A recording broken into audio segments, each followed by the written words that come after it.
शुरू से ही इमोशनल और सबको दिल से मानने वाली पारुल की शादी विवेक से होती है। क्या है यार, शादी के वक्त तो तुम दुबली हो गई थी, लेकिन शादी के 2 साल में ही फिर फूलकर गुप्पा हो गई हो। पारुल के साथ अब विवेक का व्यवहार बदल गया। सास ससुर भी बिना बात के ताने देते। अरे 2 साल हो गए, बच्चा नहीं हुआ, निकल यहां से। विवेक का भी सहारा पारुल को नहीं मिलता है। लेकिन जिस विवेक से पारुल को तलाक के एवज में 18 लाख मिले होते हैं, वो पारुल एक दिन, इंस्पेक्टर साहब, मुझे कंप्लेंट लिखवानी है। जी मैडम, क्या हुआ? चीटिंग, एक लड़के ने मेरे 6 लाख रुपए लूटे हैं। पुलिस वाला पारुल को ऊपर से नीचे तक देखता है। मामला क्या है, विस्तार से बताइए। पारुल फिर जो बताना शुरू करती है, उसके बाद इंसानियत से भरोसा उठना लाजमी है। मेरे पति ने मुझे कभी अपनाया ही नहीं। शादी के 3 साल में ही मेरा तलाक हो गया। मैं नहीं चाहती थी कि मैं उनसे एक भी पैसा लूं, लेकिन वकील और मेरे माता पिता ने उनसे 18 लाख की रकम ली। फिर क्या हुआ? क्या वो पैसे उसने वापस ले लिए? नहीं, उन्होंने तो उसके बाद मुझसे कभी कांटेक्ट भी नहीं किया। फिर? किसी डेटिंग साइट से मुझे आनंद नाम का एक लड़का मिला। उसके साथ मुझे लगा कि मैं दोबारा जिंदगी बना सकती हूँ। वो मेरी केयर करता, मेरी छोटी बड़ी चीजों का ख्याल रखता और मेरा साथ देता।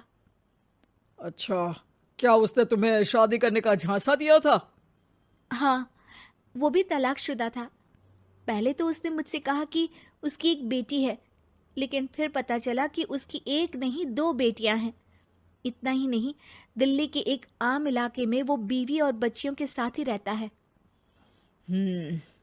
तो आपसे इमोशनली फ्रॉड कर उसने पैसे ऐंठे। जी, अब मेरे पास कुछ नहीं है, ना पैसे ना वो। मैं बस किसी भी हालत में अपने पैसे वापस चाहती हूँ, जो मेरे बुरे वक्त में मेरे काम आ सकते हैं। ठीक है।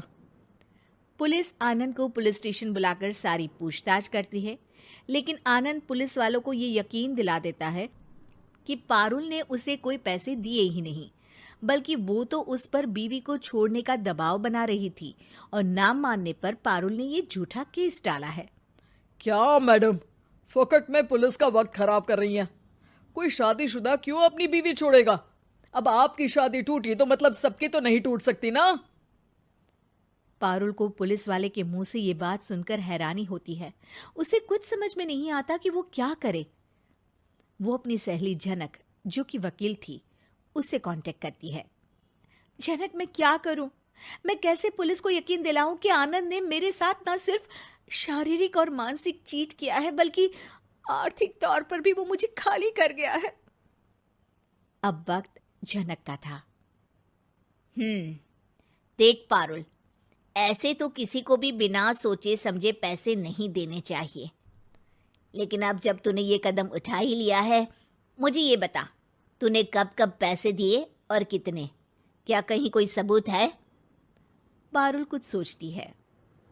3 बार तो बैंक में ट्रांसफर और 2 बार गूगल पे। क्या इन सब के रिकॉर्ड मिल जाएंगे? हाँ, क्यों नहीं, मैं बैंक से सब निकाल लाऊंगी। अगले दिन पारुल सारी स्टेटमेंट झनक के सामने रखती है और वो व्हाट्सएप की चैट भी दिखाती है, जिसमें कई बार आनंद ने ये बात कबूली थी कि वो उसके पूरे 6 लाख जल्द ही देगा। झनक अब पूरा केस लेकर पुलिस के पास जाती है और मामले को क्राइम एक्ट के तहत पूरे सबूत के साथ दर्ज करा आनंद की गिरफ्तारी की मांग करती है। पुलिस आनंद को लेने जैसे ही उसके घर जाता है, उसका सारा मामला बीवी और बच्चों के सामने खुल जाता है। पुलिस स्टेशन में पारुल को देखकर आनंद भड़क जाता है। ओह, तो बहुत होशियार बन रही हो तुम। ये झनक है ना तुम्हारी बचपन की सहेली? बताऊं सबको तुम्हारे बारे में?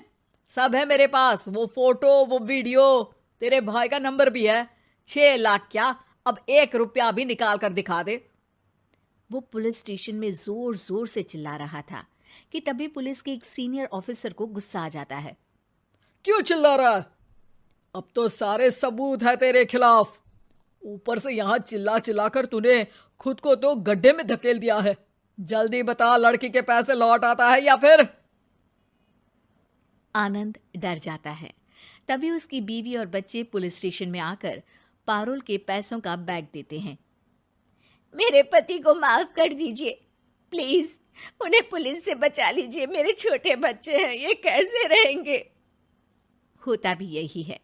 पारुल केस वापस ले लेती है, लेकिन उस सबक के साथ कि इमोशनल होकर किसी को भी अपना पैसा नहीं देना चाहिए। झूठ बोलकर रिश्ते कभी ना बनते हैं और ना ही निभते हैं।